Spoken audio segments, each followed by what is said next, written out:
Nos dan una expresión matemática que aparece en la lámina, expresión analítica de una función. Debemos hallar la función derivada o derivada primera y, a la vista de los resultados, decir si la función f de x es constante. Empezamos el desarrollo. Si analizamos la función, evidentemente, para proceder a derivar, tratamiento de cociente. Nos vamos al chuletario, derivada de un cociente. Yo tengo el desarrollo hecho en la lámina extraordinariamente sencillo. Derivada del numerador, derivada del seno de x, coseno de x. Derivada de seno de x más 1, coseno de x más 1. Teóricamente, cuando se derivan estas expresiones, se debe multiplicar por la derivada de x en este caso, que vale 1, y por la derivada de x más 1, en este caso, que sigue valiendo 1. Multiplicado por el denominador sin derivar. Estamos tratándolo como un cociente, menos el numerador sin derivar por derivada del denominador. Derivada de coseno de x menos seno de x, menos derivada del coseno de x más 1 menos seno de x más 1. Y vamos a prestar atención a esa expresión. Inicialmente me queda, elimino paréntesis, menos seno de x más seno de x más 1. Y detalle importante,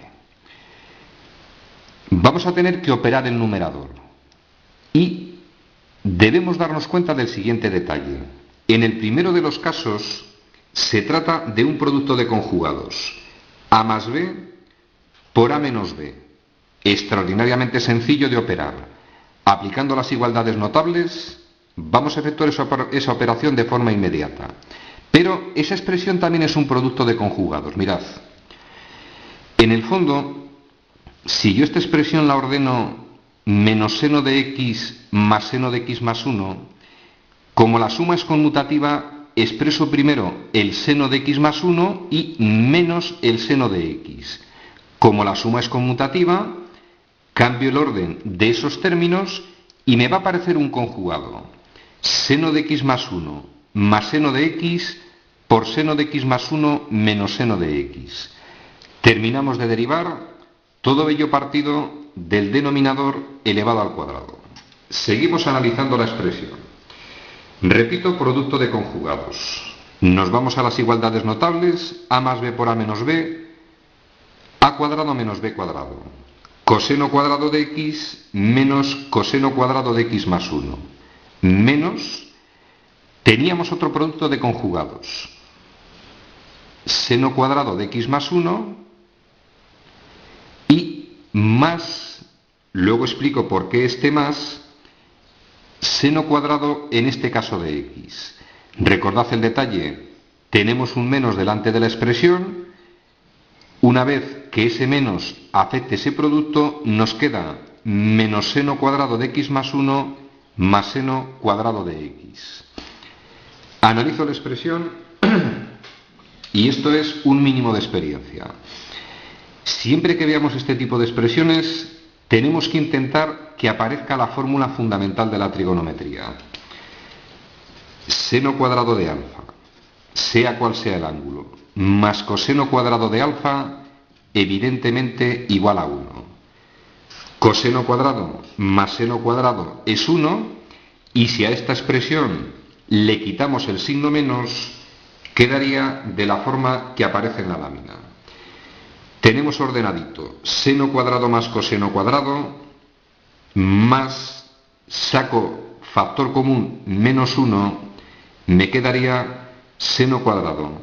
Repito, si estas dos expresiones le quitamos el menos, ambas van a quedar positivas y en este momento tenemos la fórmula fundamental de la trigonometría. Seno cuadrado más coseno cuadrado, que vale 1, y menos 1 por seno cuadrado de este ángulo más coseno cuadrado del mismo ángulo, que igualmente vale 1. Menos 1 por 1 menos 1 partido de esa expresión. Llegados a ese punto, razonamiento sencillo. Menos 1 más 1, 0. Y expresión que vamos a dejar igual. Detalle. 0 entre esa expresión tenemos la seguridad de que va a dar cero. Motivo, porque el denominador de esta expresión podría suceder que valiera cero, tendríamos problemas. 0 entre 0 es indeterminación, pero la expresión coseno de un ángulo menos coseno de un ángulo más 1 no puede tomar el valor 0. 0 partido de un numerito, evidentemente, resultado igual a 0. A la vista de ese resultado, extraordinariamente sencillo, recordad, si tengo la función y igual a una constante, la derivada de la constante vale 0. La única derivada que vale 0 es si la función es constante.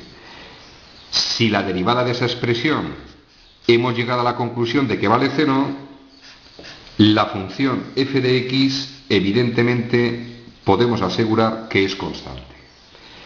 Resumen al contenido del ejercicio. Al final el problema se limita a desarrollar una derivada, pasito a paso. Llegamos a un resultado del que sacamos una conclusión importante.